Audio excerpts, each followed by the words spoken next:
వైరా పట్టణంలో మరో నెలలో లేఖనాల పరిశోధనలో మా కొరకు మీరు వ్రాయించిన లేఖనాలను పరిశోధన ద్వారా నేర్చుకోవడానికి మీరు చేసిన ఈ మహాకృపను బట్టి మీకు వందనాలు. దీని కొరకు ఎందరో మీ పిల్లలు తమ కష్టంలో నుంచి ఈ కార్యక్రమం కొరకు సహకరించటానికి సిద్ధపడ్డారు. వారిని కూడా జ్ఞాపకం చేసుకుని వారి అవసరాలను మీ చిత్తాన్ని బట్టి తీర్చమని అర్థిస్తూ, వినబడుతున్న ప్రతి మీ మాటను మీ మాటగా స్వీకరించి ఈ మాటలను అనేకులకు ప్రకటించి మీరున్న పరలోకానికి చేరువయ్యే భాగ్యాన్ని మీ బిడ్డలకు అనుగ్రహిస్తారని ఆశపడుతూ క్రీస్తునామని ప్రార్థన మీకు సమర్పిస్తున్నాము తండ్రి, ఆమేన్. ప్రియమైన దేవుని పిల్లలారా, జరుగుతున్న ఈ లేఖనాల పరిశోధనలో నేటికి ఏర్పాటు చేయబడిన 2 పాఠ్యాంశాలలో మొదటి పాఠాన్ని మీరు విన్నారు. ఇక రెండవ పాఠం ఒక సంచలనాత్మకమైన, ఒక వివాదాస్పదమైన పాఠమే. అంత్య దినములు ప్రారంభమైనవా? అంత్యక్రీస్తు వచ్చాడా లేదా వస్తాడా? అంత్య తీర్పు జరుగుచున్నదా? ప్రియమైన దేవుని పిల్లలారా, మరి ఈ పాఠాన్ని పెట్టడంలో లేదా ఈ పాఠాన్ని మీకు తెలియచేయాలి అని అనుకోవటంలో మాకున్న ఉద్దేశం, నేటి క్రైస్తవ సమాజంలో వినబడుతున్న అనేకమైన బైబిలుకు భిన్నమైన బోధనలో ఒకటి ఈ అంత్యదినాలకు సంబంధించింది. నేటి క్రైస్తవ ప్రపంచానికి అంత్యదినాలు, అంత్యక్రీస్తుపై ఉన్న వారి అభిప్రాయాలను ముందుగా మనం పరిశీలించగలిగితే, అంత్యదినాల గురించి వారు మాట్లాడుతున్న మాటలు, అంత్యదినాలు అనేటివి మరి ఈ మధ్యకాలంలోనే ప్రారంభమయ్యాయి అన్నట్లుగా వారు మాట్లాడుతున్నారు. అంత్యదినములు అన్నవి ఈ మధ్యకాలంలో ప్రారంభమైనట్లుగా చెప్పుకుంటున్నారు. ఇక క్రీస్తు గురించి కూడా, అంత్యక్రీస్తు అన్నవాడు ఇంకా రాలేదు, అంత్యక్రీస్తు రాబోతున్నాడు, అంత్యదినములు ఈ మధ్య ప్రారంభమయ్యాయి, అంత్యక్రీస్తు రాబోతున్నాడు. ఇది నేటి క్రైస్తవ ప్రపంచానికి లేదా నేటి క్రైస్తవ సమాజంలో ఉన్నటువంటి అభిప్రాయం. ఇంతకు వీరి అభిప్రాయాలతో మనకు సంబంధం లేదు. ఎప్పుడు కూడా మనం బైబిల్ను చూసేవారం, బైబిల్ నమ్మేవారం తప్ప వ్యక్తులను నమ్మేవారం కాదు. వాక్యం గొప్పదంటామే తప్ప వ్యక్తి గొప్పవాడని మనం ఎప్పుడూ చెప్పం. ఇక బైబిలుకు భిన్నమైన ఎంతటి భయంకరమైన బోధ మన భారతదేశంలోనికి వచ్చినా అది మాత్రం విదేశాల నుంచి వచ్చేది అన్న విషయాన్ని మాత్రం మీరు మర్చిపోకూడదు. ఎయిడ్స్ అనేది ఒక భయంకరమైన, ప్రమాదకరమైన రోగం. దీన్ని కన్నది విదేశాల్లో ఉన్నవారే. దాన్ని ఈరోజు ప్రపంచానికి అంటించారు. అంటే ఒక భయంకరమైన, ప్రమాదకరమైన రోగాన్ని విదేశీయులు ఈరోజు మన దేశానికి కూడా దాన్ని అంటించారో బైబిలుకు భిన్నమైన ప్రతిదీ విదేశాలలో పుట్టి ఈరోజు అన్ని దేశాలలోకి ప్రాకిపోతుంది. అలాంటిదే ఈ అంత్యదినములు, అంత్యక్రీస్తు కూడా. ప్రియమైన దేవుని పిల్లలారా, మన వాళ్ళు కూడా విదేశాలలో ఉన్న వారికి బైబిల్ బాగా తెలుసు, స్వదేశంలో ఉన్న వారికి బైబిల్ బొత్తిగా తెలియదు అన్న అభిప్రాయం కూడా మన మధ్య ఉన్న మన సహోదరులలో ఉండటం అన్నది అది చాలా దురదృష్టకరమైన సంగతి. విదేశాలలో ఉన్నవారు డబ్బున్న వాళ్ళు కావచ్చు, కానీ బైబిల్ బాగా తెలిసిన వాళ్ళు మాత్రం కాదు. లోకంలో జ్ఞానవంతులేమో కానీ వాక్యం విషయంలో మాత్రం అజ్ఞానులనే చెప్పాలి. ఏదో డబ్బుండగానే, ఏదో ఐశ్వర్యం ఉండగానే, అంతస్తుండగానే, ఏదో బైబిల్లో 4 మాటలు చెప్పగానే వాళ్ళు ఏదో బైబిల్లో పండితులు అని అనుకోవటం అది చాలా తప్పు. ఈరోజు సుమారుగా మన దేశంలో కానివ్వండి, మన రాష్ట్రంలో కానివ్వండి, ఉన్న క్రైస్తవ సంఘాలు, క్రైస్తవ సంస్థలన్నీ సుమారు విదేశాలపైనే ఆధారపడి పనిచేస్తున్నాయన్న సంగతి నేను మీకు చెప్పనవసరం లేదు. బాగా ఆలోచించండి. ఈరోజు మన రాష్ట్రంలో, మన దేశంలో ఉన్నటువంటి సంఘాలు, సంస్థలు సుమారుగా ఎక్కువగా విదేశాలపైనే ఆధారపడి పనిచేస్తున్న, నడపబడుతున్న సంఘాలు, సంస్థలు. ఈ సంఘాలలో, సంస్థల్లో చెప్పబడుతున్న బోధ కూడా విదేశాల నుంచి దిగుమతి చేసుకున్నదనే సంగతి కూడా మీరు మర్చిపోకూడదు. వాడు డబ్బిస్తున్నప్పుడు వాడు చెప్పమన్నది చెప్పాలి తప్ప వీళ్ళు సొంతగా చెప్పే అధికారం వీళ్ళకు లేదు.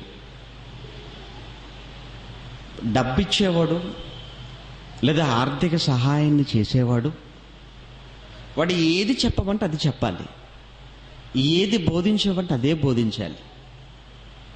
వాడు చెప్పేది తప్పైనా వీడు మనస్సాక్షిని చంపుకొని ఆ తప్పుని చెప్పాలి తప్ప తప్పును తప్పుగా చెప్పేటువంటి అధికారం వీడికి లేదు. బానిస అయిపోయారు ఈరోజు బైబిల్ను కలిగి విదేశాలపైన ఆధారపడి బ్రతుకుతున్న వాళ్ళంతా బానిస బ్రతుకుల్లో ఉన్నారన్న సంగతి మీకు తెలియాలి. అందుకే వాడు అంత్యదినాలు నిన్ననే ప్రారంభమయ్యేటి, వీడుకు నిన్ననే ప్రారంభమయ్యాయని చెప్పాలి. వాడు అంత్యదినాలు ఈరోజు ప్రారంభమయ్యేంటి, అవును ఈరోజే ప్రారంభమయ్యాయని చెప్పాలి. ఇదిగో అంత్యక్రీస్తు రాబోతున్నాడని వాడంటే అవును అంత్యక్రీస్తు రాబోతున్నాడని చెప్పాలి. ఇదిగో అమెరికా నుంచి వస్తాడు అని అంటే ఇగో అమెరికా నుంచే వస్తాడని చెప్పాలి. లేదా జపాన్ నుంచి రాబోతున్నాడు అన్నాడు అనుకోండి, జపాన్ నుంచే రాబోతున్నాడు అనాలి. అంటే వాడు ఏది పాడితే వీడు అదే పాడాలి, వాడు ఏది చెబితే వీడు అదే చెప్పాలి. ప్రేమైన దేవుని పిల్లలారా, ఇది చాలా దురదృష్టకరమైనటువంటి పరిణామం. ఇది చాలా దురదృష్టకరమైన సంగతి అండి.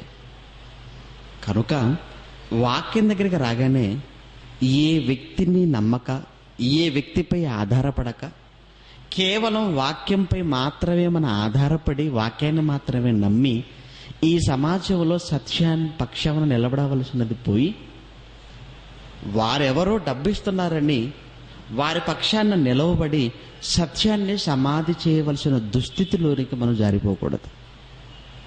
కనుక ఇప్పుడు ఇంతకీ అంత్యదినాలను గురించినటువంటి వివరంలోనికి మనం వెళ్ళగలిగితే, ఇంతకీ అంత్యదినాలు ప్రారంభమైనవా? ఒకవేళ ప్రారంభమైతే వీళ్ళు అనుకుంటున్నట్టుగా ఈ మధ్యకాలంలోనే ప్రారంభమయ్యాయా? అప్పుడప్పుడు మనం కూడా అనుకుంటుంటాం, తుఫాను వచ్చినప్పుడో, సునామీలు వచ్చినప్పుడో, భూకంపాలు వచ్చినప్పుడో వెంటనే మనం అంత్యదినాల్లో ఉన్నామండి అనుకుంటాం. అవి రాకపోతే మామూలుగానే ఉన్నాం అనుకుంటాం. అంటే తుఫాను హెచ్చరికలు జారీ అయిన వెంటనే అమ్మో అంత్యదినాలు ప్రారంభమైపోయాయి. ఏమండి పలానా దేశంలో భయంకరమైన భూకంపంకి మరి లక్షల మంది ప్రాణాలు పోగొట్టుకున్నారనగానే అమ్మో నిజమేనండి అంత్యదినాలకు వచ్చేసేయండి అనుకుంటాం.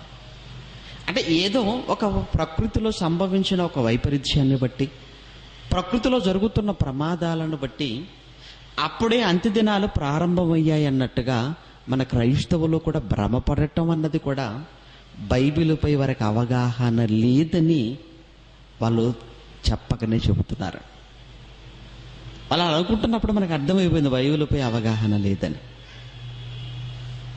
ఇక పండితులు అనుకున్న వాళ్ళు ఈ మధ్యకాలంలో ప్రారంభమయ్యాయని మాట్లాడితే, సామాన్యులైన వాళ్ళు ఎప్పుడు ఏ ప్రమాదం చోటు చేసుకుంటే ఆ ప్రమాదం చోటు చేసుకున్నప్పుడే అంత్యదినాల్లో ఉన్నామనుకుంటారు. మరలా మామూలుగా అయ్యేసరికి మరలా వాళ్ళ కార్యకలాపాల్లో మునిగిపోతున్నారు. ఇదే ఇంతకు బైబిల్లోనికి వెళ్ళి మనం పరిశీలించగలిగితే అసలు ఈ అంత్యదినాలు ఎప్పుడు ప్రారంభమయ్యాయి అన్న విషయంలో కూడా మనం ప్రవేశించగలిగితే, ముందుగా అపోస్తలుడైన పౌలు గారు హెబ్రీయులకు రాసిన పత్రిక, అపోస్తలుడైన పౌలు హెబ్రీయులకు రాసిన పత్రిక 1వ అధ్యాయం, హెబ్రీయులకు రాసిన పత్రిక 1వ అధ్యాయం 1వ వచనంలో ఆయన మాట్లాడిన మాట మనం చూడగలిగితే, పూర్వకాలమందు నానా సమయములలోనూ నానా విధములుగాను ప్రవక్తల ద్వారా మన పితరులతో మాట్లాడిన దేవుడు ఈ దినముల అంతమందు అన్నాడంటే, ఈ దినముల అంతమందు అన్నాడు. ఏమండి, పౌలు గారు హెబ్రీయులకు ఈ పత్రిక వ్రాసే సమయం సుమారు క్రీస్తు శకం 64-65 ప్రాంతం అండి. అంటే క్రీస్తు శకం 65లో పౌలు గారు రాస్తున్న ఈ మాటల్లో ఈ దినముల అంతమందు కుమారుని ద్వారా మనతో మాట్లాడాను అన్నాడు. అంతేకాక కుమారుని ద్వారా అనగా యేసుక్రీస్తు ద్వారా మాట్లాడిన ఆ కాలం, లేదా యేసుక్రీస్తు మాట్లాడిన ఆ దినాలు ఏవైతే ఉన్నావో ఆ దినాలే అంత్య దినాలుగా ఇక్కడ పౌలు గారు తెలియచేస్తున్నట్టుగా అర్థమవుతుంది. మరలా బాగా ఆలోచించండి ఆ మాట. ఈ దినముల అంతమందు అన్నాడు. కుమారుని ద్వారా మనతో మాట్లాడాడు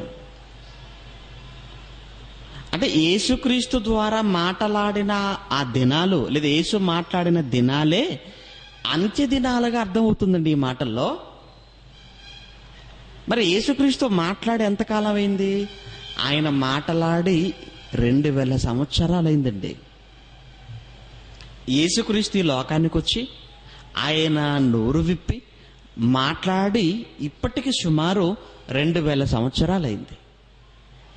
ఆయన మాట్లాడిన దినాలే అంత్య దినాలైతే ఇప్పుడు అంత్య దినాలు ప్రారంభమై ఎంతకాలం అయిందని మనం లెక్కల్లో చెప్పగలిగితే 2000 సంవత్సరాలైంది అని అర్థం. అంటే అంత్య దినాలు ప్రారంభమైనవా?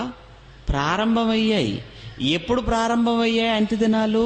ఇదిగో యేసుక్రీస్తు మాట్లాడిన ఆ కాలమే అంత్యకాలము. యేసు మాట్లాడిన దినాలే అంత్య దినాలు. ఎప్పుడో యేసు 2000 సంవత్సరాల క్రితం మాట్లాడింది దినాలే అంత్య దినాలంటే అదే అంత్యకాలం. అంటే మనం ఈ మధ్యలో ప్రారంభమయ్యాయని మనం మాట్లాడుకోవటం అన్నది అది బైబిల్కు భిన్నంగా కాదు. మీరే ఆలోచించండి. అంత్య దినాలు ప్రారంభమై 2000 సంవత్సరాలైందని ఇంత స్పష్టంగా బైబిల్లో ఉంటే, ఏమంటే నిన్ననే ప్రారంభమయ్యాయండి, గత సంవత్సరమే ప్రారంభమయ్యాయండి, లేదా ఒక 10 ఏళ్ల క్రితం ప్రారంభమయ్యాయండి మనం మాట్లాడటం, అది బైబిల్పై మనకు అవగాహన లేనితనంగా మనకు అర్థమవుతుంది. కనుక కేవలం ఏదో ఇది ఒక్క మాటను బట్టి మిమ్మల్ని నమ్మించే ప్రయత్నం నేను చేయను. ఇంకా దీన్ని సమర్థించే మాటలు ఇంకా బైబిల్లో ఎక్కడెక్కడ ఉన్నాయో అన్నీ మీ కళ్ళ ముందు పెడతాను. నిజంగా అంత్య దినాలు 1వ శతాబ్దంలోనే ప్రారంభమయ్యాయి. యేసుక్రీస్తు రాకే అంత్య దినాలలో జరిగిందనటానికి బైబిల్లో వ్రాయబడిన మరికొన్ని మాటలు మనం చూడగలిగితే ఈ సమయంలో పేతురు గారు రాసిన మొదటి పత్రిక, అపోస్తలుడైన పేతురు గారు వ్రాసినటువంటి మొదటి పత్రిక 1వ అధ్యాయం 21వ వచనంలో పేతురు గారు రాసిన మొదటి పత్రిక మొదటి అధ్యాయం 21వ వచనంలో ఆయన జగత్తు పునాది వేయబడక మునుపే, ఆయన అంటే ఎవరి గురించి మాట్లాడుతున్నాడంటే పేతురు గారు యేసుక్రీస్తు గురించి మాట్లాడుతున్నాడు. ఇప్పుడు ఆయన అనగా యేసుక్రీస్తు జగత్తు పునాది వేయబడక మునుపే నియమింపబడెను, కానీ తన్ను మృతులలో నుండి లేపి తనకు మహిమనిచ్చిన దేవుని ఎడల తన ద్వారా విశ్వాసులైన మీ నిమిత్తము కడవరి కాలములయందు ఆయన ప్రత్యక్షపరచబడెను. కడవరి కాలములయందు ఆయన ప్రత్యక్షపరచబడెను అన్నాడు. అంటే యేసుక్రీస్తు ప్రత్యక్షపరచబడిన కాలం ఏ కాలం అంటున్నాడు పేతురు గారు? కడవరి కాలం. కడవరి కాలం అంటే అది కడవరి అంటే అర్థం ఏంటంటే అంత్యకాలం. కడవరి, చివరి, అంత్య ఇవన్నీ ఒకే అర్థం అండి. కడవరి కాలములయందు అంటే చివరి దశలో లేదా అంత్య దినాలలో, అంత్యకాలములో ఆయన ప్రత్యక్షపరచబడెను. యేసుక్రీస్తు ప్రత్యక్షపరచబడిన కాలమే అంత్యకాలం. అంటే యేసు వచ్చిందే చివరి గడియలో వచ్చాడు. యేసు రాకే కడవరి గడియలో జరిగింది అన్నాడు. అంటే యేసు పుట్టుకతోనే అంత్యదినాలు ప్రారంభమయ్యాయి అన్న విషయాన్ని ఇక్కడ పేతురు గారు మాట్లాడిన మాటను బట్టి మనకు అర్థమవుతుందండి. చూసారంటే అక్కడ పౌలు గారు చెప్పిన అదే మాట చెప్పారు, ఇక్కడ పేతురు గారు చెప్పిన అదే మాట చెప్తున్నారండి. అంటే పౌలు గారు ఎలా యేసు మాట్లాడింది అంత్యకాలం అని అన్నాడో, ఇక్కడ పేతురు గారు మాట్లాడుతూ కూడా యేసుక్రీస్తు వచ్చిన కాలమే కడవరి కాలము అన్నాడు. చెప్పింది వేరు వేరు వ్యక్తులైనా చెప్పిన విషయం మాత్రం ఒక్కటే. నిజంగా బైబిల్ ఎంత గొప్పదో మీరు ఆలోచించాలి. చెప్పింది వేరు వేరు వ్యక్తులు, చెప్పింది వేరు వేరు వ్యక్తులైనా కానీ వారు చెప్పిన విషయం ఎందుకు ఒక్కటిగా ఉందంటే వీరి చేత చెప్పించింది ఒక్కరే గనక, ఆ ఒక్కడే పరిశుద్ధాత్మ దేవుడు గనుక.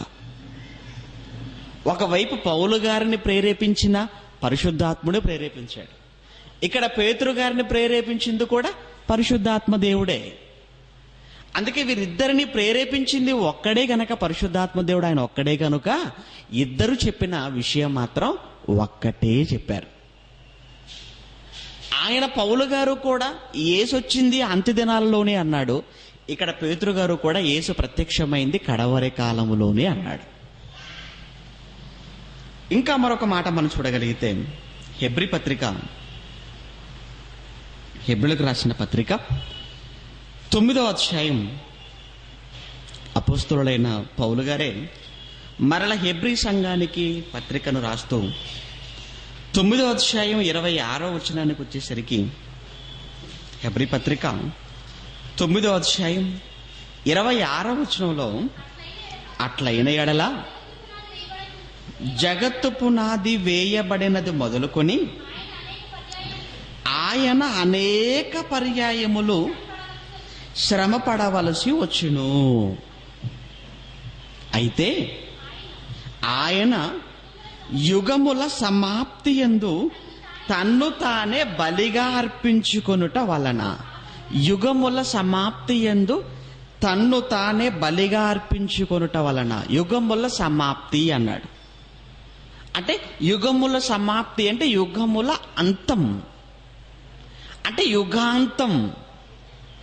అంటే యేసుక్రీస్తు వచ్చిందే అంతములో వచ్చాడు, యుగాంతములో వచ్చాడు, లేదా అంత్య దినాలలో వచ్చాడు, చివరి దినాలలో వచ్చాడు, కడవరి కాలములో వచ్చాడు.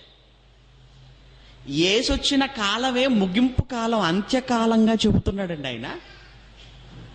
యేసు వచ్చిందే అంత్యకాలములో అన్నాడు. యేసు వచ్చింది అంత్యకాలం, ఈరోజు మనం ఉన్నది కూడా అంత్యకాలములోనే ఉన్నాం. యేసు వచ్చింది చివరి గడియలో, ఈరోజు మనం ఉన్నది కూడా చివరి గడియలోనే ఉన్నాం.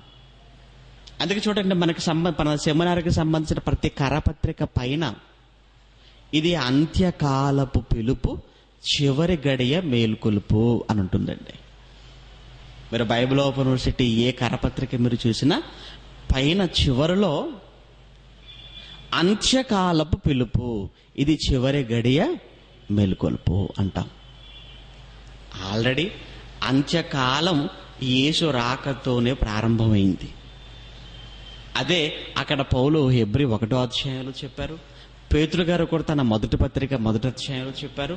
ఇక్కడికి రాగానే మరలా పౌలు గారు 9వ అధ్యాయంలో కూడా అదే విషయాన్ని మరలా ప్రస్తావించాడు. అంటే బైబిల్లో ఇంత చక్కగా యేసు రాకతోనే అంత్యదినాలు ప్రారంభమయ్యాయని ఇంత చక్కగా అర్థమయ్యే రీతిలో ఉంటే, ఎవరో విదేశీయులు ఈ మధ్యనే ప్రారంభమయ్యాయని చెప్పిన మాట ఎలా నమ్ముతున్నారండి మన వాళ్ళు? మీరు ఆలోచించండి. అంటే వాక్యంపై కన్నా మన వాళ్లకు వారి మీదనే నమ్మకం ఎక్కువ. ఎందుకంటే డబ్బిస్తున్నారు కనుక. డబ్బిస్తున్నారు అంటే డబ్బుకు లొంగిపోయి అవసరమైతే సత్యాన్ని అసత్యానికైనా మార్చగలిగినంత సమర్థులన్నమాట. ఈరోజు న్యాయస్థానాలలో జరుగుతున్నది అదేనండి. లాయర్కు నువ్వు డబ్బు ఇవ్వటం ముఖ్యం. లాయర్కు నువ్వు డబ్బు చేతిలో పెడితే చాలు. సత్యాన్ని కూడా అసత్యానికి మార్చేయగలడు, అబద్ధాన్ని నిజం చేయగలడు. డబ్బు ఈరోజు మన వాళ్ళు కూడా కేవలం ధనంపై ఉన్నటువంటి లేదా ధనానికి కక్కుర్తిపడే, డబ్బుకు ఆశపడిపోయి దేవుని మాటలను కూడా ఏమంటే విదేశీయులకు అమ్ముకుంటున్న పరిస్థితి ఈరోజు.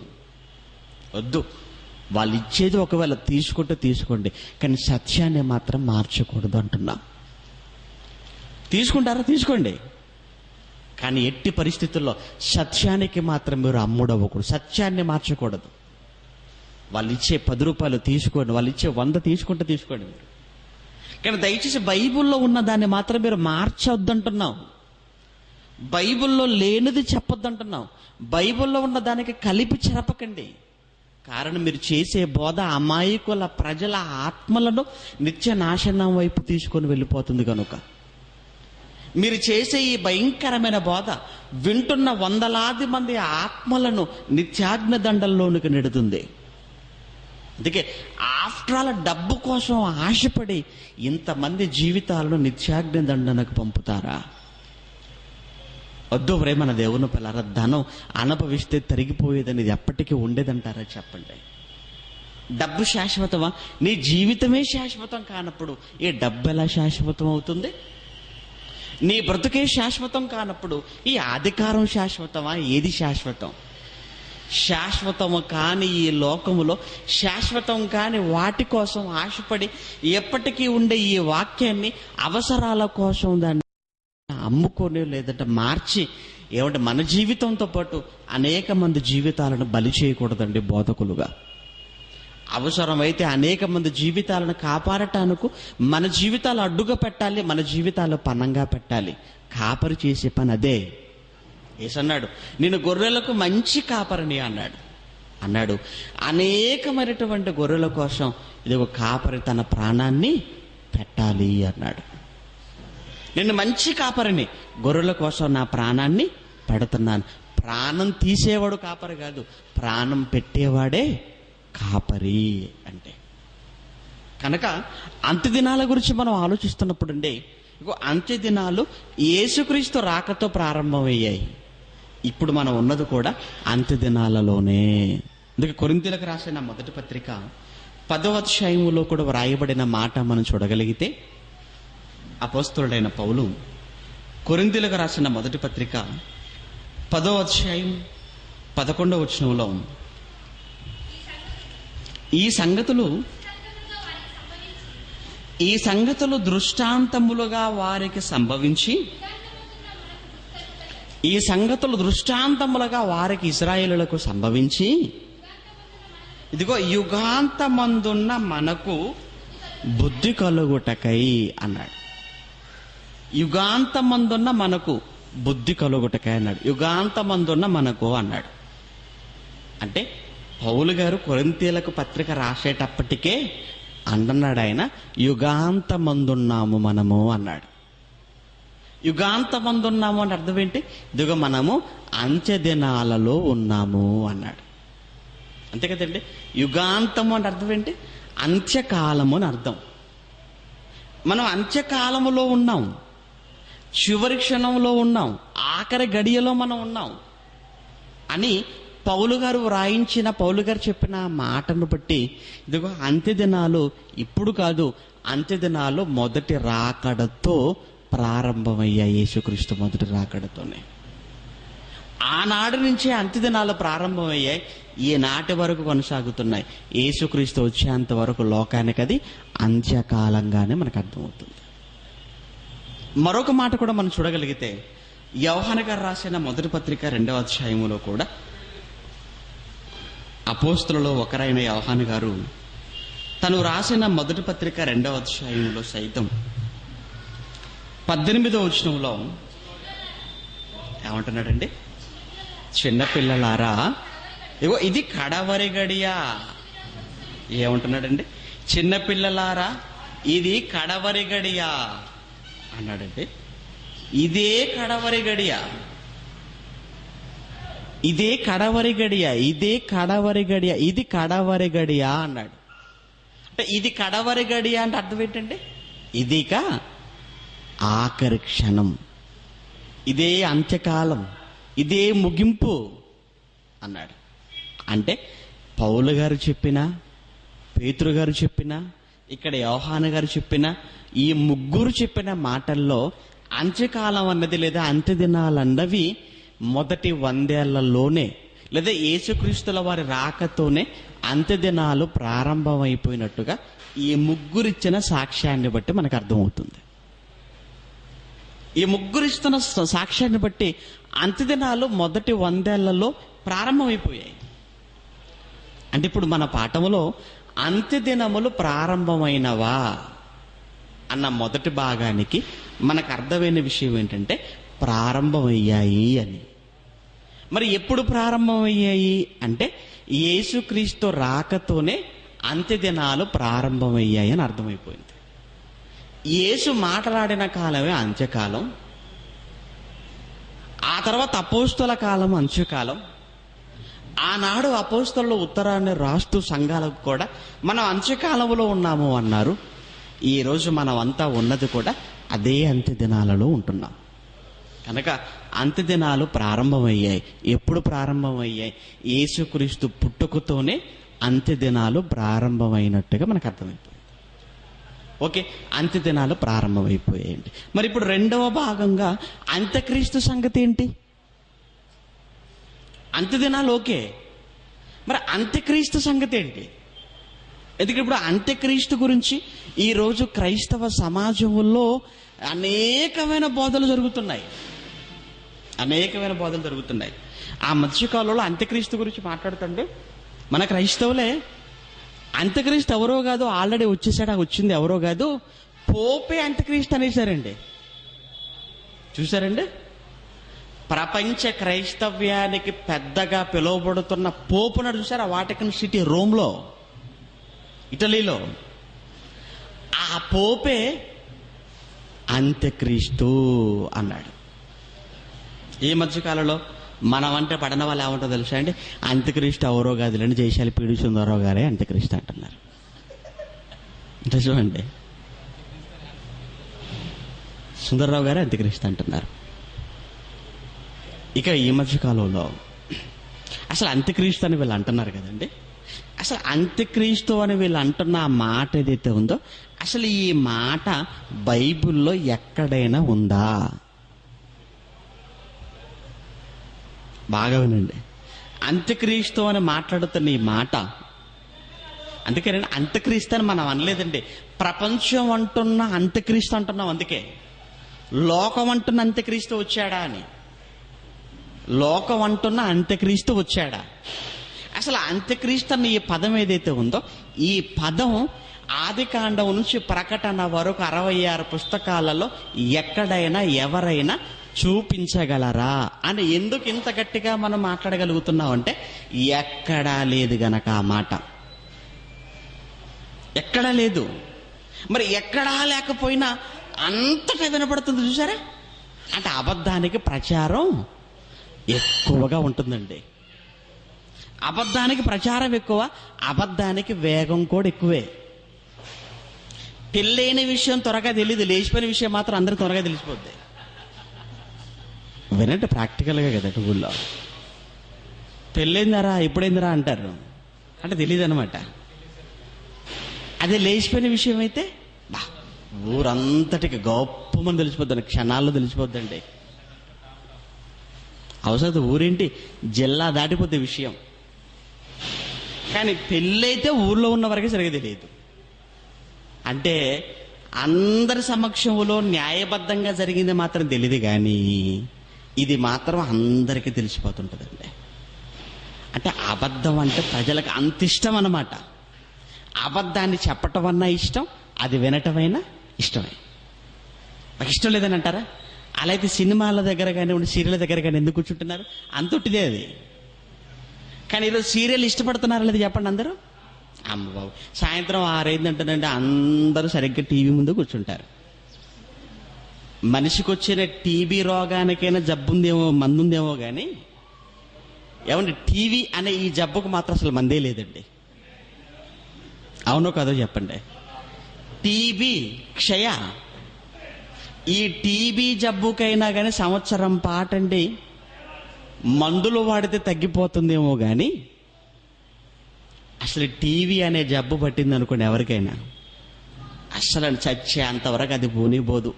ఎన్ని మందులు వాడినా పోదు, ఎన్ని ప్రసంగాలు విన్నా పోదు. నిజమండి. కాబట్టి ఎన్నో ప్రసంగాలు వింటుంటారండి. ఏమన్నా టీవీలో సీరియల్ చూడకుండా నిద్రపోగలరా? బైబిల్ చదువుకోకుండానైనా పడుకోగలరు, ప్రార్థన చేసుకోకుండానైనా పడుకోగలరు, ఆఖరికి తినకుండా త్రాగకుండానైనా పడుకోగలరు. కానీ సీరియల్ చూడండి మాత్రం నిద్ర పట్టదండి. సీరియల్ అనగానే చూసారా ఎంత సీరియస్గా తీసుకున్నారో, ఎంత సీరియస్గా తీసుకుంటున్నారు సీరియల్ విషయంలో. పొరపాటున ఆ సమయానికి తప్పనిసరి పరిస్థితుల్లో ఒకవేళ ప్రార్థనకి వెళ్ళినా రాగానే ఏం జరిగింది అని అడుగుతారు. ఏంటిది? ఆ సీరియల్లో ఏం జరిగింది? అసలు చాలా సస్పెన్స్గా ఉంటున్నప్పుడే వాడు మిగతా భాగం రేపు అన్నాడు. అనుకోని పరిస్థితుల్లో అయ్యగారు వచ్చారు, తప్పనిసరిగా వెళ్ళవలసి వచ్చింది, కానీ నా మనసు అంతా ఇక్కడే ఉంది, ఏం జరిగింది ఇంతకు అని అడుగుతారు. పోనీ మీటింగ్ వెళ్ళకపోతే వచ్చిన తర్వాత వచ్చిన వారిని ఇంతకి మీటింగ్లో ఏం జరిగింది అని అడుగుతారు. అసలు వద్దు మనకది. మీటింగ్లో ఏమైనా జరగని మనకు అనవసరం, కానీ సీరియల్లో మాత్రం ఏం జరిగిందో తెలియాలి. చూసారా ఎంత ఇంట్రెస్టో. మరి ఇంతకి సీరియల్ అంటే అది నిజమా? సీరియల్ నిజమండి. అందులో వాళ్ళు కొట్టుకునేటువంటి ఆ సన్నివేశాలు కానీ, తిట్టే సన్నివేశాలు కానీ, ఏడ్చే సన్నివేశాలు కానీ, నవ్వే సన్నివేశాలు కానీ, ఇవన్నీ నిజమా? మరి ఏంటి అదంతా? అంత ఒట్టిదే, అంత అబద్ధం. అబద్ధానికి ఎంత ఆకర్షితులయ్యారు చూడండి ఇప్పుడు. అంటే సమాజం అబద్ధానికి త్వరగా ఆకర్షితులవుతారు, అబద్ధాన్ని బాగా వింటారు, అబద్ధాన్ని బాగా నమ్ముతారు. నిజమండి. యేసు కూడా ఒకప్పుడు ఇదే చెప్పాడండి. నిజమండి.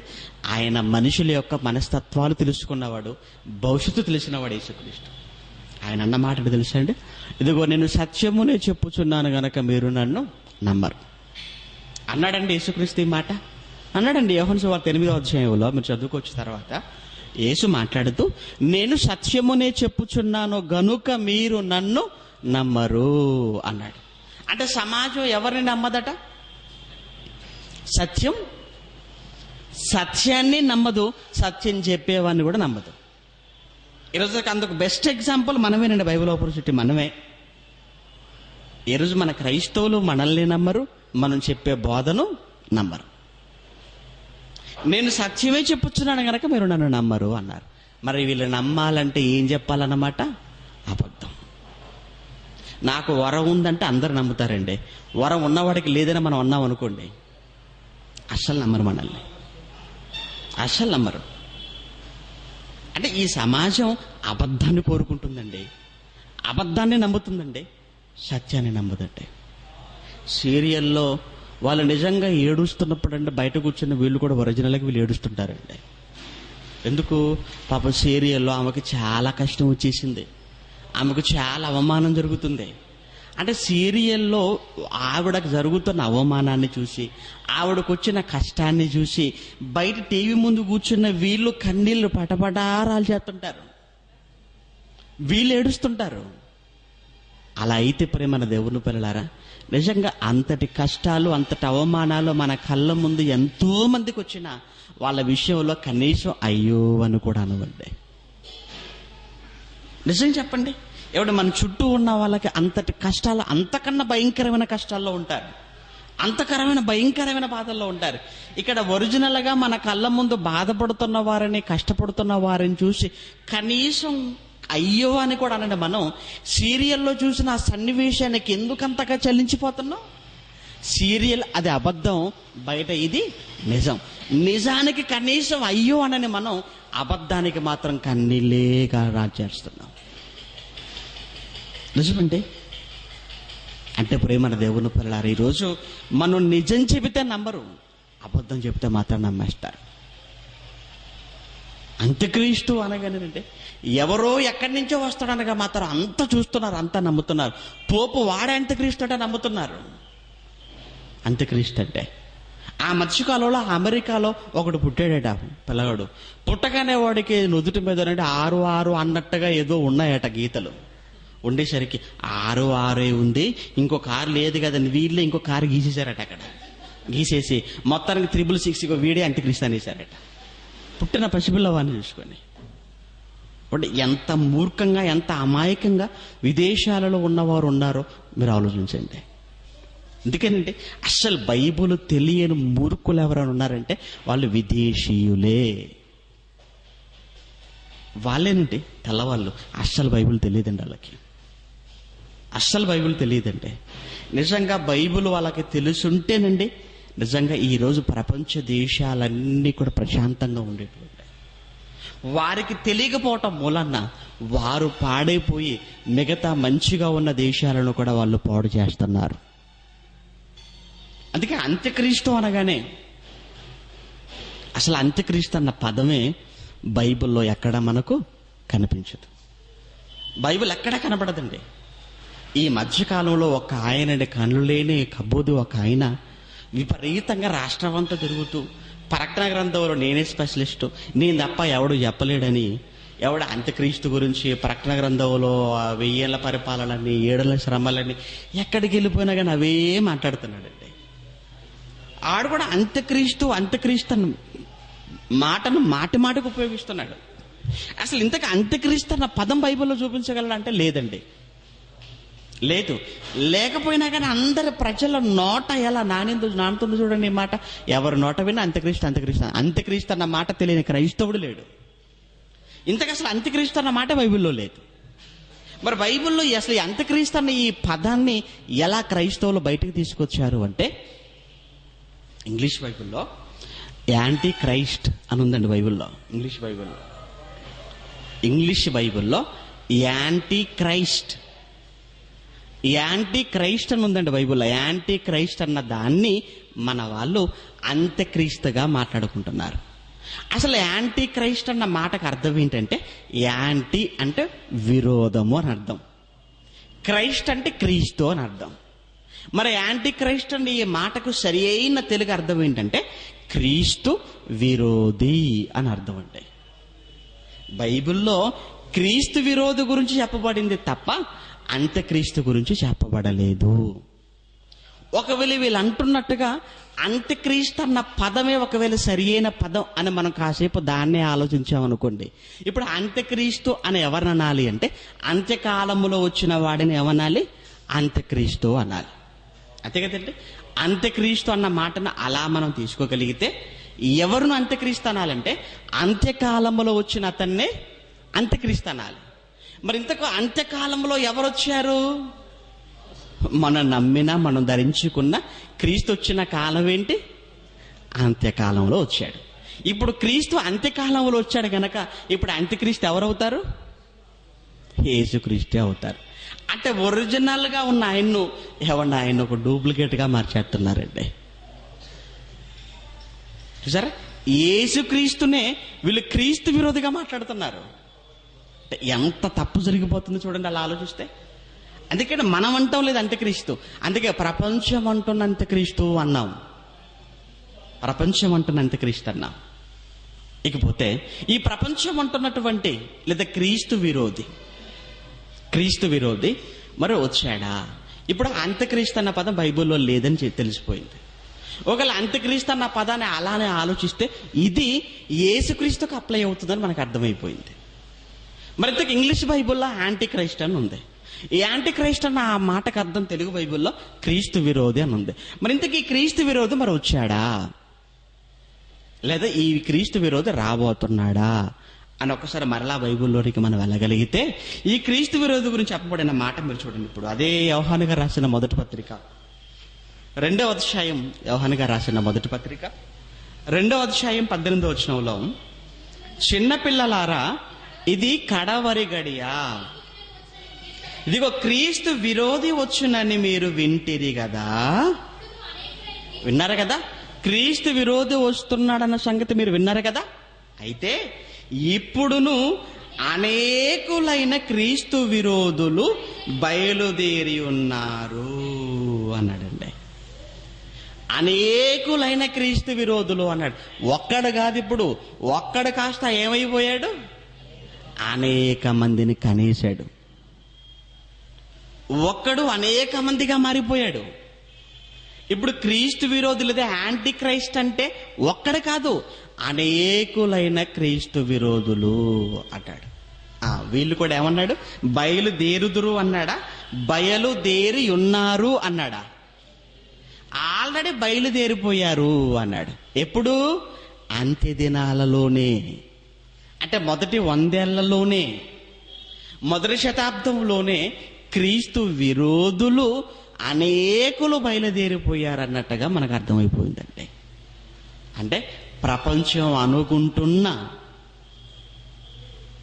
క్రీస్తు విరోధి వాడు ఆల్రెడీ వచ్చాడు. వచ్చిన వాడు అనేకులను క్రీస్తు విరోధులుగా మార్చేశాడు. క్రీస్తు విరోధి వచ్చునని మీరు విన్నారు, అనేకులైన క్రీస్తు విరోధులు బయలుదేరి ఉన్నారు. ఇది కడవరి గడియ అని దీని చేత మనము తెలుసుకొనుచున్నాము అన్నాడు. దీని చేతనే మనం తెలుసుకొనుచున్నాము. దేని చేత?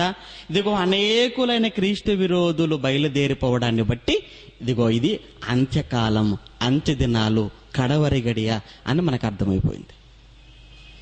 మరి ఇంతకు వీళ్ళు ఎక్కడి నుంచి బయలుదేరిపోయారు అది కూడా కావాలి కదండి. ఈ క్రీస్తు విరోధులు వీళ్ళు ఎవరు అసలు? ఇంతకు వీళ్ళు ఎక్కడి నుంచి వెళ్ళిపోయిన వాళ్ళు వీళ్ళు అని మరలా మనం తర్వాత మాటలు చూడగలిగితే, వారు అనగా ఆ క్రీస్తు విరోధులు వారు మనలో నుండే బయలు వెళ్ళిరి. ఎక్కడి నుంచి వస్తున్నారట? వారు మనలో నుంచి అన్నాడా, అమెరికాలో నుండి అంటున్నాడా? వారు మనలో నుండి అన్నాడా, జపాన్లో నుంచి అన్నాడా? వారు మనలో నుండి అన్నాడా, లేదంటే రష్యా నుంచి అంటున్నాడా?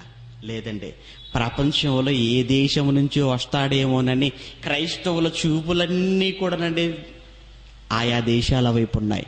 కానీ ఇంతకు వాడు ఎక్కడి నుంచి బయలుదేరిపోయాడట? మనలో నుండే వెళ్ళిపోతున్నాడట. మనలో నుండే. అందుకే మనలో నుండే బయలు వెళ్ళిరి, కాని వారు మన సంబంధులు కారు. వారు మన సంబంధులైతే మనతో కూడా నిలిచిందురు. అయితే వారందరూ మన సంబంధులు కారని ప్రత్యక్షపరచబడినట్లు వారు బయలు వెళ్ళిరి. మనలో నుంచి వెళ్ళిపోయిన వాడు ఏమవుతాడు? క్రీస్తు విరోధి అవుతాడు. ఇప్పుడు మనలో నుంచి వెళ్ళిపోయాడు అనుకోండి, వాడిని కూడా మనం ఏమనాలి? ఇప్పుడు మనలో నుంచి కూడా వెళ్ళిపోయారనుకోండి, వీడు కూడా క్రీస్తు విరోధి. ఒక్కడిగా వెళతాడు, అనేక మందిగా మారిపోతాడు. అంతేనండి. అంటే పిల్లలు పెట్టేస్తాడు అన్నమాట, గుడ్లు పెట్టేస్తాడు. ఆ గుడ్లు పగిలి ఆ తర్వాత పాము పిల్లలుగా మారిపోతాయి. అంటే అనేక మందిని మార్చేస్తుంటాడు అన్నమాట. అంటే చెడ్డవాడని ఒక్కడుంటే చాలండి అనేక మందిని చెరిపేయడానికి. అని పడగొట్టడం చాలా సులువు అండి, బాగు చేయటమే కష్టం. కానీ పడగొట్టడం అన్నది చాలా సులువు. బాగు చేయటం అన్నది కష్టం, కానీ పాడు చేయటం చాలా తేలిక. ఒక వ్యక్తిని దేవుని యొద్దకు తీసుకురావటం కష్టం, కానీ ఆ వ్యక్తిని మరల లోకంలోకి తీసుకెళ్ళిపోవటం చాలా సులువు. అంటే ఒక వ్యక్తిని మీరు మీటింగ్ తీసుకురావటం చాలా కష్టం అండి, కానీ సినిమాకి తీసుకెళ్ళటం చాలా సులువు అండి. అవును కాదో చెప్పండి. మీటింగ్ తీసుకురావటానికి మీకు చెమటలు పడతాయి, అదే సినిమాకి తీసుకెళ్ళటం చాలా సులువు. ఒక మాట అంటే చాలండి, వాడు క్షణాల్లో మీ ముందు వాలిపోతాడు. అదే మీటింగ్ అన్నారు అనుకోండి, తప్పించుకొని తిరుగుతున్నాడు, ఎక్కడ కనపడితే తీసుకెళ్ళిపోతాడు మీటింగ్ అని. అంటే ఒక వ్యక్తిని మంచి వైపు తీసుకెళ్ళటం చాలా కష్టం, కానీ ఒక వ్యక్తిని చెడు వైపు తీసుకెళ్ళటం చాలా సులువు అంటే. అలానే వాడు మనలో నుండే బయలుదేరిపోతాడు. అంటే ఎవరైతే మనలో నుంచి వెళ్ళిపోతారో, మనలో నుంచి వెళ్ళిన వారే క్రీస్తు విరోధులుగా మనకు అర్థమవుతుంది. మరి ఈ క్రీస్తు విరోధులు ఎప్పుడట? ఇదిగో మొదటి శతాబ్దంలోనే అనేకులుగా వాళ్ళు బయలుదేరిపోయినట్టుగా మనం చూస్తున్నామండి. కనుక ఆ తర్వాత కాలములోనూ వెళ్ళిపోయారు. ఇప్పుడు కూడా అంతటా అనేకులు క్రీస్తు విరోధులుగానే బ్రతుకుతున్నట్టుగా మనం చూస్తున్నాం. కనుక వస్తాడు అనుకోవటం తప్పు, ఆల్రెడీ వచ్చి అనేక మందిని వాడు మార్చేశాడు అని మనకు అర్థమవుతుంది. ఇంకా మరొక మాట కూడా చూడగలిగితే పక్కనే యోహాను గారు రాసిన 2వ పత్రిక 1వ అధ్యాయం, యోహాను గారు రాసిన 2వ పత్రిక 7వ వచనాన్ని కూడా మీరు చూడగలిగితే ప్రియులారా, యేసుక్రీస్తు శరీరధారి అయి వచ్చేనని, యేసుక్రీస్తు శరీరధారి అయి వచ్చేనని ఒప్పుకొనని వంచకులు అనేకులు లోకములో బయలుదేరి ఉన్నారు. అట్టివాడే వంచకుడును క్రీస్తు విరోధి అయి ఉన్నాడు అన్నాడండి. సరే, అట్టివాడే వంచకుడును క్రీస్తు విరోధి అయి ఉన్నాడు. యేసుక్రీస్తు వచ్చాడంటే, యేసుక్రీస్తు ఎప్పుడు వచ్చాడండి అంటాడు. యేసుక్రీస్తు మరణించి తిరిగి లేచి నీకోసమే ఆయన మరలా రాబోతున్నాడంటే అంతా ఒట్టిదేనండి అంటాడు. అంటే ఎవరన్నమాట? వీడే క్రీస్తు విరోధి. ఆయన శరీరధారి అయి వచ్చేనని ఎవరైతే ఒప్పుకొనరో అట్టివాడే వంచకుడు, క్రీస్తు విరోధి.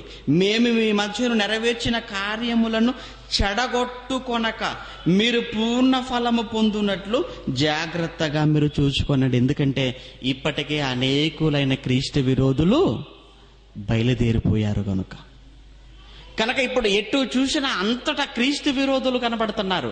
కనుక మీరు చాలా జాగ్రత్తగా ఉండండి యోహాను గారు పరిశుద్ధులైన వారికి పత్రికను రాస్తున్నట్టుగా మనం చూస్తున్నామండి. అంటే క్రైస్తవులకు పత్రిక రాస్తున్నట్టుగా మనకు కనబడుతుంది. కనుక ప్రేమన దేవుని పిల్లలారా, అంత్యదినాలు ప్రారంభమయ్యాయి. అదే మొదటి 100 ఏళ్లలో. అలానే అంత్యక్రీస్తు కూడా, లోకం అనుకుంటున్న అంత్యక్రీస్తు లేదా క్రీస్తు విరోధి అన్నవాడు కూడా ఇదిగో మొదటి 100 ఏళ్లలోనే వాడు వచ్చాడని, అనేకులను క్రీస్తు విరోధులుగా మార్చేశాడని, వారు ఎక్కడి నుంచో కాదు, వారు మనలో నుండే బయలుదేరి వెళ్ళిపోయారన్న నిజాన్ని ఇక్కడ మనం గ్రహిస్తున్నాం. మరి ఇంతకు అంత్య తీర్పు సంగతి ఏంటి? తీర్పు అంత్య తీర్పు అంటున్నామండి. తీర్పు అంత్య తీర్పు. ఇంతకు తీర్పు ఏంటి, అంత్య తీర్పు ఏంటి అంటే, తీర్పు అనేది ప్రస్తుతానికి లోకంలో జరుగుతున్నది. అందుకే యేసుక్రీస్తు యోహాను సువార్తలో అన్న మాట మీ అందరికీ తెలుసు. ఇప్పుడు ఈ లోకమునకు తీర్పు జరుగుచున్నది అన్నాడు. ఇప్పుడు ఈ లోకమునకు తీర్పు జరుగుచున్నది అంటే యేసు మాట్లాడిన ఆ మాటలో ఈ లోకానికి ప్రస్తుతానికి ఏం జరుగుతున్నట్టుగా అర్థమవుతుంది? తీర్పు. మరి అంత్య తీర్పు సంగతి ఏంటి? నిజంగా తీర్పు జరుగుతుందా? ఇప్పుడు జరుగుతుందండి. చనిపోయిన మరుక్షణంలోనే తీర్పు జరిగిపోతుంది. అలా చనిపోగానే తీర్పు జరుగుతుందనడానికి బైబిల్లో రాయబడిన ఒక మంచి సందర్భాన్ని చూడగలిగితే లూకా సువార్త 16వ అధ్యాయంలో, లూకా సువార్త 16వ అధ్యాయం 22వ వచనాన్ని మనం చూడగలిగితే, లాజరు ధనవంతుడి సందర్భంలో యేసుక్రీస్తుల వారు చెప్పిన ఒక అద్భుతమైన విషయాన్ని మనం చూడగలిగితే, లూకా సువార్త 16వ అధ్యాయం 22వ వచనంలో, ఆ దరిద్రుడు చనిపోయి దేవదూతల చేత అబ్రహాము రొమ్మున ఆనుకొనుటకు కొనుపోబడెను. అంటే దరిద్రుడు లాజరు చచ్చిపోయాడు. చనిపోయిన మరుక్షణం ఎక్కడికి వెళ్ళిపోయాడు? ఆయన అబ్రహాము గారి దగ్గరికి వెళ్ళిపోయాడు. అబ్రహాము గారు ఎవరు? విశ్వాసులకు తండ్రి. అంటే విశ్వాసులంతా, నీతిమంతులంతా కూడా ఉన్న చోటికి ఎవరు కూడా చేరిపోయారట? లాజరు గారు కూడా చేరిపోయారు. మరి ఇంతకు వీళ్ళందరూ ఉన్న చోటు ఏంటి? దాన్నే నెమ్మది పొందే చోటు అన్నాడు. విశ్రాంతి తీసుకునే చోటు అన్నాడు. దాన్నే పరదేశు అన్నాడండి. అంటే భూమి మీద దేవుని కొరకు కష్టాన్ని, శ్రమలను, బాధలను అనుభవించి కన్ను మూసిన మరుక్షణమే వాళ్ళు వెళ్ళిపోతున్నది ఇదిగో నెమ్మది పొందే చోటికి వెళ్ళిపోతున్నారు. అంటే ఏం జరిగిపోయిందన్నమాట? తీర్పు జరిగిపోయింది. ఇప్పుడు ఈ లోకమునకు తీర్పు జరుగుతున్నది. చచ్చిపోగానే ఎవరు ఎటు వెళ్ళిపోవాలి డిసైడ్ అయిపోతుంది అన్నమాట. అంతేనండి. చనిపోయిన మరుక్షణమే ఎవరెవరు ఎటు వెళ్ళిపోవాలో అన్నది నిర్ణయం జరిగిపోయింది. అంటే తీర్పు జరుగుతుంది అని అర్థం. ఇదిగో మనం కూడా తీర్పు చెప్పేస్తున్నామండి. ఇదిగో మీరు దేవుని కోసం బ్రతికారా, పరలోకానికి వెళతారు, లేదా నరకానికి వెళ్ళిపోతారు. తీర్పు చెప్పేస్తున్నాం. అందుకే నమ్మి బాప్తిసం పొందినవాడు రక్షింపబడును, నమ్మని వానికి శిక్ష. తీర్పు చెప్పేస్తాను, జడ్జిమెంట్ ఇచ్చేస్తున్నాం. మీరు బ్రతికారా ఇటు వెళ్ళిపోతారు, లేదంటే నరకానికి వెళ్ళిపోతారు. ఇప్పుడు ఇక్కడ లాజరు బ్రతికాడు. బ్రతికి మరణించిన మరుక్షణం ఎక్కడికి వెళ్ళిపోయాడు? తీర్పు జరిగిపోయింది. ఎక్కడికి వెళ్ళిపోయాడు ఆయనది? ఆ తీర్పులో అతనికి నెమ్మది పొందే చోటు లభించింది. అలానే భూమి మీద నుంచే వెళ్ళాడు మరొకడు, వాడే ధనవంతుడు. మరి వాడి పరిస్థితి ఏంటి? అప్పుడు ధనవంతుడు కూడా చనిపోయి పాతి పెట్టబడెను. అప్పుడు అతడు పాతాళములో బాధపడుచు అన్నాడు. అన్నాడు. అంటే ఇక్కడ కన్ను మూసాడు, కళ్ళు తెరిసే సమయానికి అక్కడ ఉన్నాడు పాతాళములో, వేదనకరమైన అగ్ని జ్వాలలతో నిండిన ఆ స్థలములో ఉన్నాడు. చచ్చిపోగానే దరిద్రుడేమో నెమ్మది పొందే చోటుకి వెళ్ళిపోయాడు. చచ్చిపోయిన మరుక్షణమే ధనవంతుడేమో అగ్ని జ్వాలల్లోనికి వెళ్ళిపోయాడు. అంటే ఏం జరిగిపోయిందన్నమాట? వీళ్లకు చనిపోయిన ఆ క్షణములోనే తీర్పు జరిగిపోతున్నట్టుగా అర్థమైపోయింది. తీర్పు జరిగిపోయింది. దీన్ని తీర్పు అంటున్నాం. మరి అంత్య తీర్పు ఏంటి? అంత్య తీర్పు అంటే చివరగా జరిగేటువంటి జడ్జిమెంట్, అంతే కదండి. ఫైనల్ జడ్జిమెంట్, ఫైనల్ తీర్పు అన్నమాట. అదేంటి? ఇప్పుడు ప్రస్తుతానికండి జగన్కు పరిస్థితి ఏంటంటే ఇంక తీర్పు కేవలం తీర్పు మాత్రమే, కానీ అంత్య తీర్పు అన్న జరగలేదు ఆయనకి ఇంకా. అవునా? కేవలం తీర్పు. ఏంటి? అభియోగాలు ఉన్నాయి గనక అవి ఎంతవరకు నిజమో అని తెలుసుకోవటానికి అతని ప్రస్తుతానికి కస్టడీకి తీసుకున్నారు. రేపొద్దున అన్ని బయటకు వచ్చిన తర్వాత మరలా అవన్నీ కూడా జడ్జి గారి బెంచ్ పైకి రాగానే జడ్జి గారు అవన్నీ చూసేసి అతను అప్పుడు శిక్ష ఖరారు చేస్తాడు. ఫైనల్ జడ్జిమెంట్ అంటారనమాట దాన్ని. దాన్ని ఏమంటారు అప్పుడు? అంత్య తీర్పు అంటారు. ఫర్ ఎగ్జాంపుల్, నేరం చేయగానే నేరం చేసిన వ్యక్తిని వెంటనే పోలీసు వాళ్ళు వచ్చి అరెస్ట్ చేసి జైలుకి తీసుకెళ్లిపోతారు. అదే తీర్పా? కాదు. మరలా ఆ తర్వాత ఆ ఖైదీని మరలా ఎక్కడ ప్రవేశపెట్టాలి? కోర్టులో ప్రవేశపెట్టాలి. అలా కొంతకాలం తిరగాలి. ఆ తర్వాత సాక్ష్యాధారాలన్నీ లభించిన తర్వాత అప్పుడు లభించిన సాక్ష్యాధారాలను బట్టి, చెప్పిన సాక్షులను బట్టి, వాళ్ళు ఇచ్చినటువంటి మాటలను బట్టి ఇగో ఇతనికి ఈ శిక్ష ఖరారు చేస్తున్నాం. దీన్ని ఏమంటారు అప్పుడు? ఫైనల్ జడ్జిమెంట్ అంటారు. ఇప్పుడు ప్రస్తుతానికి తీర్పు జరుగుతుంది. ఆ తీర్పుతో ఇదిగో బ్రతికిన వాళ్ళేమో ప్రదేశ్కి వెళ్ళిపోతున్నారు, బ్రతకని వాళ్ళేమో మరి శిక్షలోకి వెళ్ళిపోతున్నారు. ఇప్పుడు యేసుక్రీస్తుల వారి జాతి తీర్పు అంటే ఎప్పుడు జరగబోతుందంటే, ఎప్పుడు యేసుక్రీస్తుల వారి లోకానికి రావటం జరుగుతుందో, ఎప్పుడు ఆయన ఈ ప్రపంచంలోనికి అడుగు పెట్టబోతాడో, ఈ ప్రపంచానికి వచ్చే ముందు అప్పుడు జరగబోయేదే అంత్య తీర్పు. అప్పుడు ఈ అంత్య తీర్పులో మరలా ఇటు పరదేశంలో ఉన్న వాళ్ళు రావాల్సిందే, ఆ తర్వాత ఇటు అగ్నిగుండంలో ఉన్న వాళ్ళు కూడా రావాల్సిందే. ఇదే యోహాను సువార్తలో మనం చూడగలిగితే ఇదే విషయాన్ని. యోహాను సువార్త 5వ అధ్యాయం